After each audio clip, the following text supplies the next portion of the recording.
This is going to be a super fast speed painting with maybe some advice about speed painting. The reason why I have to do it super fast is pretty simple. My friend's game just got released, Sunderfolk, and I am going to go play with him and some others to celebrate.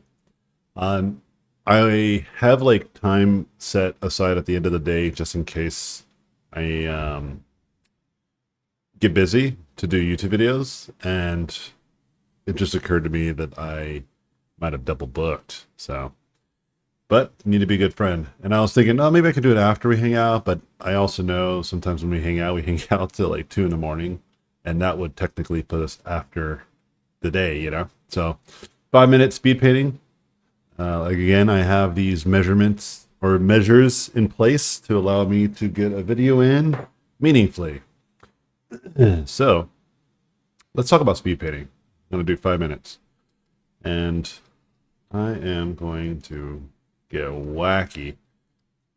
So in speed painting, one of the things that I think people run into, this is way too big for me to be speed painting with.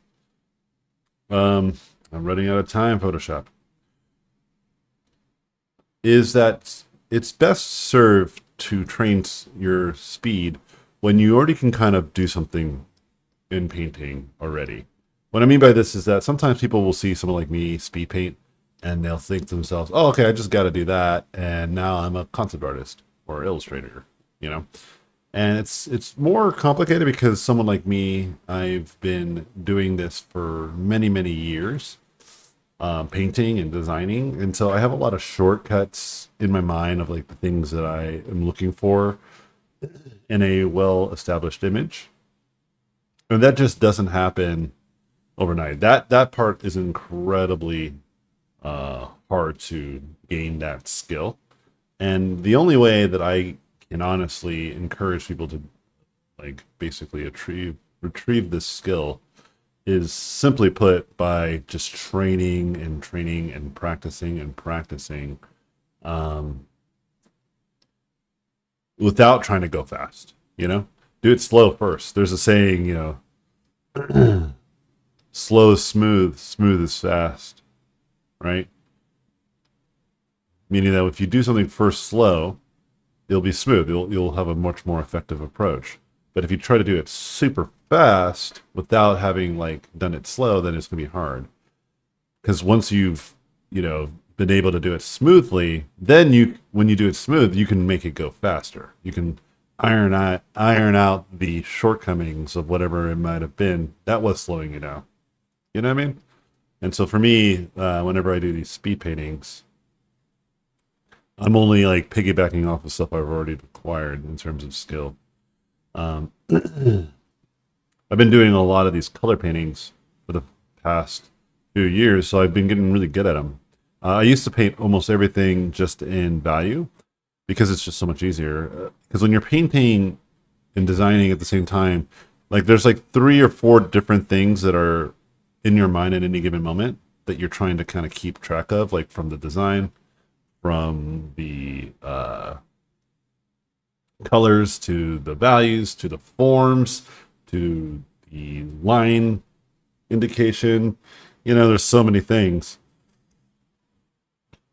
And if you're not skilled at any one of these given things, like yeah, speed painting is just not going to happen. Like you might be able to look at what I've done and kind of replicate it by watching and observing and just kind of do it for yourself, kind of a master copy. But that's not enough. You need to like actually understand what it means to create an image like this. And like I said, I've been doing this type of painting specifically for the last 2 to 3 years, pretty aggressively. And I would even say even longer, maybe like 3 or 4 years.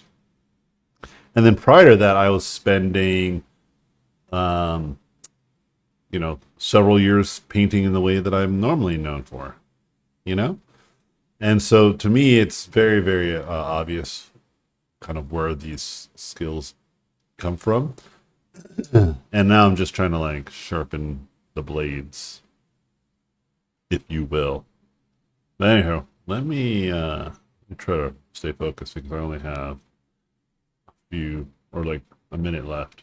One thing that as I was painting this, realized that it would be cool to get better at is go into in true stages of development of the painting a little bit more assertively.